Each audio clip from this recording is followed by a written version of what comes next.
Thank you, both of you, for being with us. I think there are many ways into a film like this, but I thought I would start by asking you to talk about moss. And at what point that became part of the film, because I think it's a film about, you could call it a film about urban space, or a film about the natural world, or a film about outsiders and immigrants, but eventually moss becomes the focus. It's my favorite subject. No, how I personally got to moss is a little bit lost in my memory. I think I had been reading this pretty amazing book by Anat Singh called The Mushroom at the End of the World, and I think somewhere in there she mentions a book by Robin Wall Kimmerer. Robin Wall Kimmerer, who some of you might know from a book called Braiding Sweetgrass. She also wrote a short, small book on moss, because she's a bryologist. It's called Gathering Moss. And what a beautiful title.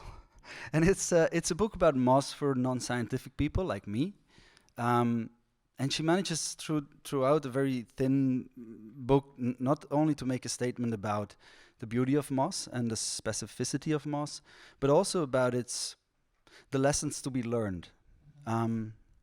It's a plant that gives a lot back to its environment, takes very little, which she sees as a sort of mentor for how human beings could also live in a different way. And so I read this book and I was like, yeah, sure. I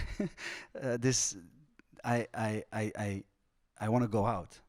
She invited me out, and I thought this is something that film could also maybe do, to incite people to look at the world in a different way. So I contacted a bryologist in Brussels, and I got to know a man who was old enough to be my father, who took me out for long walks, and then Liyo also met him, Geert Rijmakers, who was a very sweet and very kind man. And he showed me moss, and he showed me what was written in this book. The fact that in order to see moss, you need to do something. You need to stop, and you need to sit down. You need to kneel, and you have to bring it close, and you need a magnifying lens. And this action, it requires attention, and it got me thinking a lot about this very simple thing: attention for the world around us, in a world that is so full of distractions. So I saw immediately I saw a link to film, like that film could be a place where we at least are reminded that attention is a sort of gateway maybe to something like love. It begins with paying attention. Yeah. Can you say a little bit about how you put the other, I guess, narrative elements in place? I'm curious about the focus on a Romanian man and a Chinese woman in Brussels. I mean, in previous work, you've dealt with immigrants in Belgium, and yeah, I guess maybe start with that. The two figures. I'm also curious about this. I noticed a soup credit film. I'm also Someone made soup. Yeah, and they should be credited. Yes. But yeah, can you talk a little bit about just the narrative that came together? And it seems the sense of place is also really important in the film, as it was in your previous film, Ghost Tropic, and the night is also a very important element, I think, in this film. Questions. Sorry. No, maybe let me speak about Liyo and Stefan. Like in general, I really like to work with people I like and know, and so this film, part of the origin, because there are so many things I think floating around my head when I'm making a film, and it's very hard to pinpoint what incited me, or I don't really know. But I think Stefan was a big part of that. Like I met him while making Hellhole, which was my second film. And he played a very tiny part in that film, and then he had a larger part in Ghost Tropic. And I was just like, I like his. He has such a masculine body and such a feminine presence, and this mix, I find it very beautiful. Like I find it very touching. I find it touching the way he is, and I just thought like, okay, that's an energy I would like to like to capture.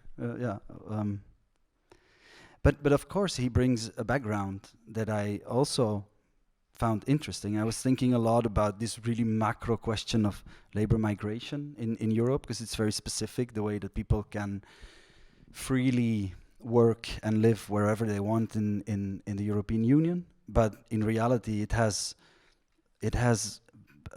creates a large imbalance, like a political imbalance in the Union, where a lot of people from the East come to work in the West, and not vice versa. So I was thinking about that, and then I found out that there is a huge community of Romanians in Brussels. And together with Stefan, I started interviewing people living in Brussels. Some of them who regularly travel back to Romania, because in reality, it's like some people work in Brussels, but they fly home Friday night and they come back on Sunday. So there is a very particular relationship also to Brussels and to living in another city for this Romanian community. And in the back of my mind, I always thought, like, I somehow, somewhere in the story, I also want to contrast it with someone who lives here, who is just born and raised here.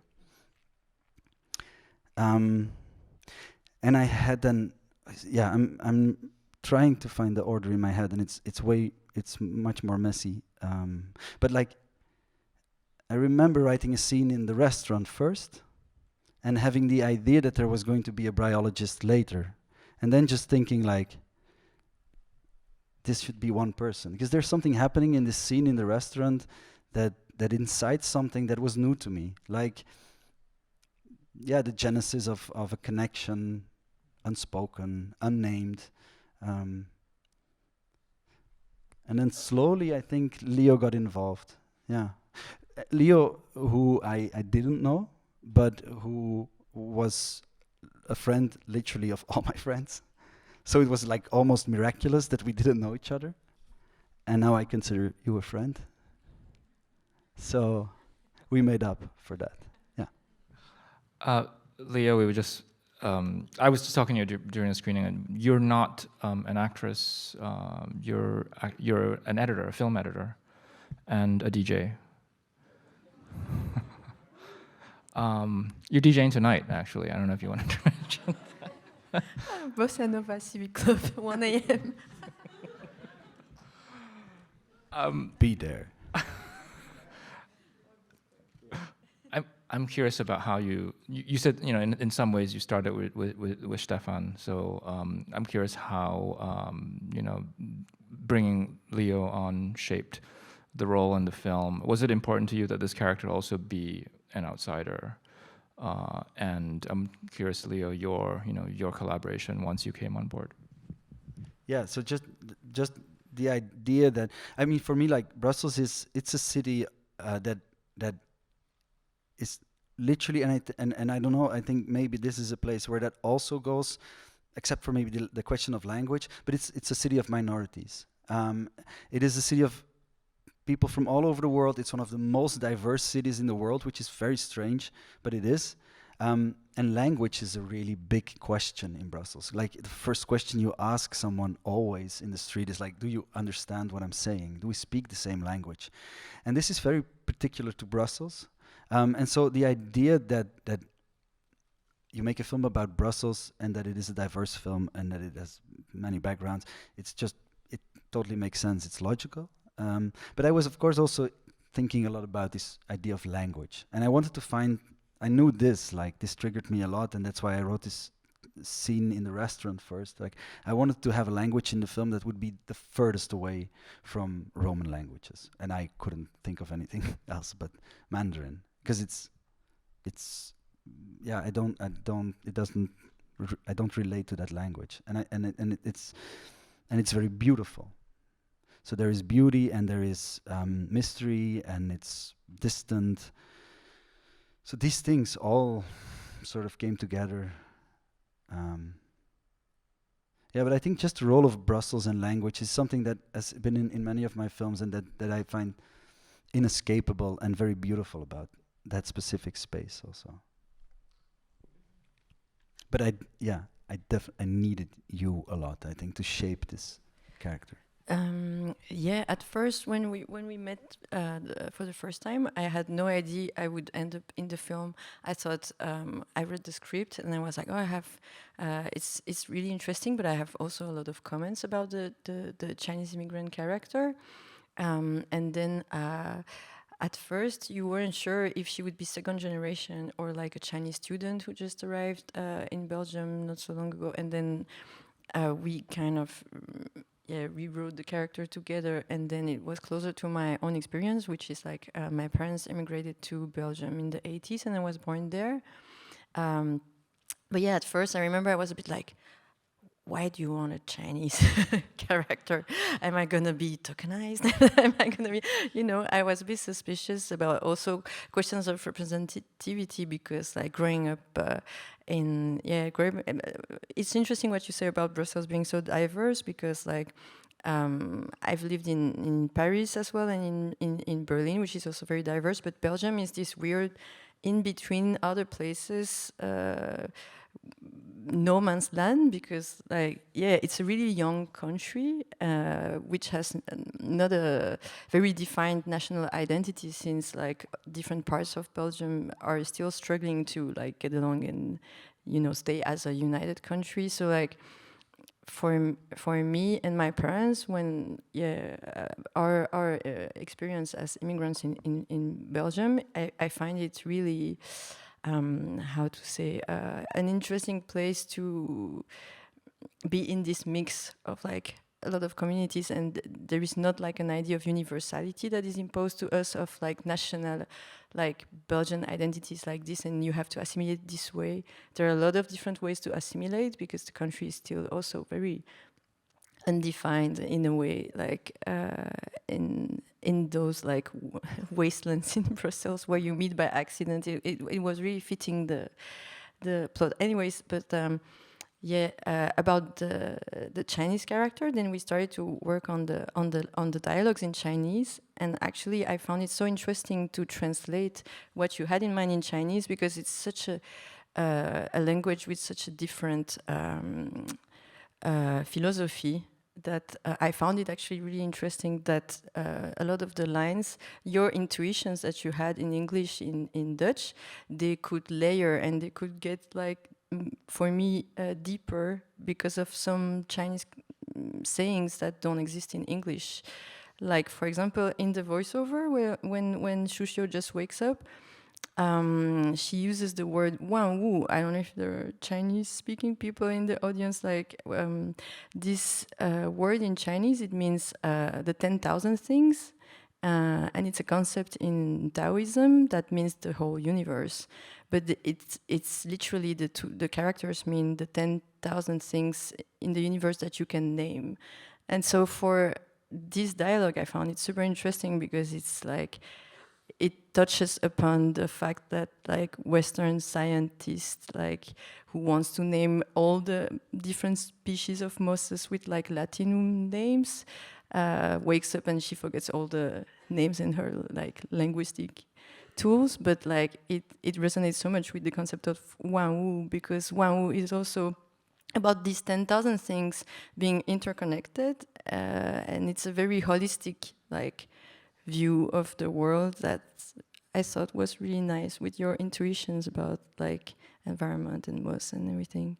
And another concept that I found like really nice to think about the encounter of the two characters is the concept of yuanfen, which is a mix of like fate, serendipity, and coincidence in Chinese, and it's something that runs really deep in our family, and yeah, it's how you explain things like encounters in this life that were meant to happen because you had something to do with each other in your past lives.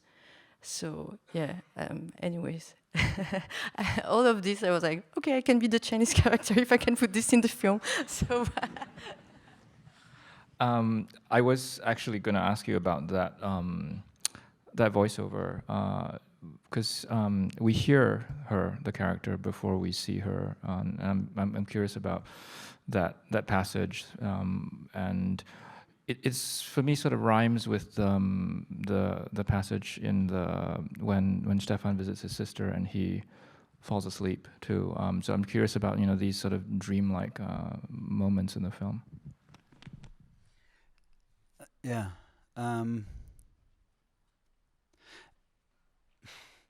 Yeah, I think the voiceover, and the reason I think why I wrote the voiceover was because I think I was thinking a lot about this question of language and how language is something that we need in order to have an intimate relationship with the world.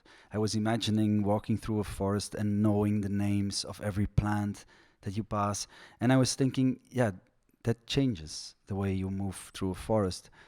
But at the same time, it also felt like such a limit, like so human, like we have to be able to like name it in order to have a relationship with it.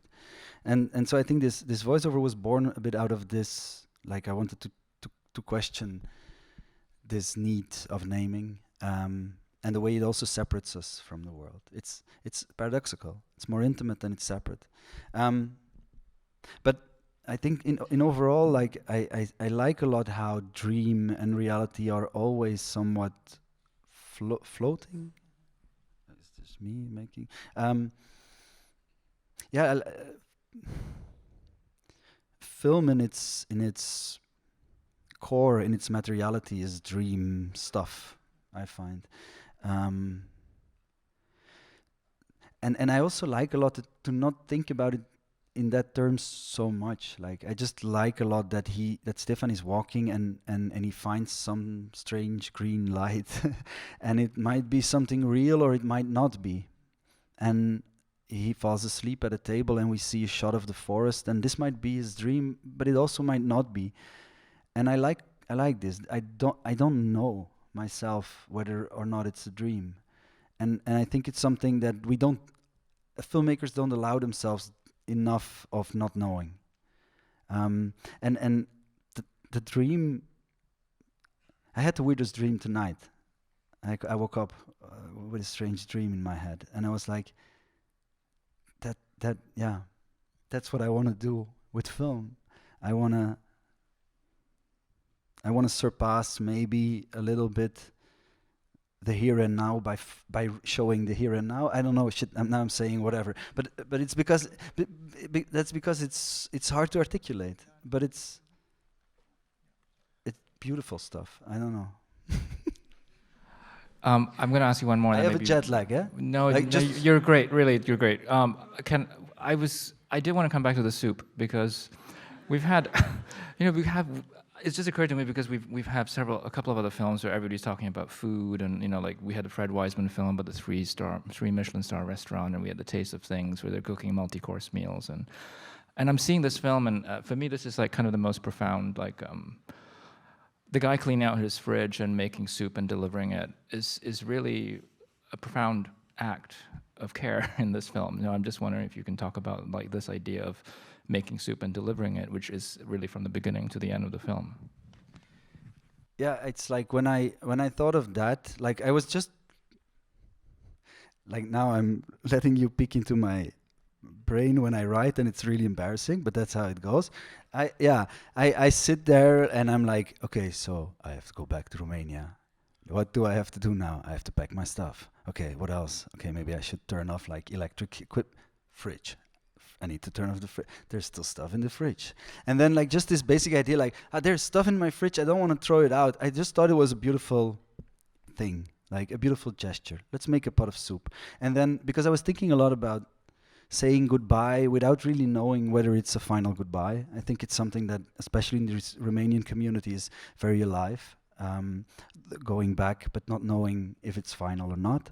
That I thought, like, it could also just be him cleaning out a fridge, but it can also be a way of saying, I might never come back. And I thought it was beautiful. And when I was finishing the film, I caught up with an essay by Ursula K. Le Guin that's called The Carrier-Back Theory of Fiction. And I was like, that's my film. That's literally my film. And she says it in way more beautiful words than I could ever say it.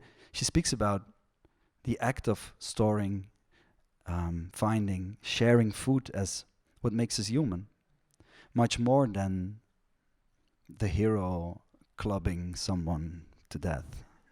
And I was looking for narratives that would oppose this hero story. I was sort of bored and fed up with the hero story. Yeah, no, that essay is about like opposing certain modes of narrative. It's funny that you bring this up, because one filmmaker brought this essay up at the festival last year, and that was Kelly Reichardt. Nice. Yeah. I like her. Yeah, I think she would like this film too. So I think that's actually, we are unfortunately out of time, so I think we do have to wrap. I think it's a lovely moment of synchronicity there. So I want to thank both of you, Liyo and Bas. Thank you all. Thank you. Thanks so much.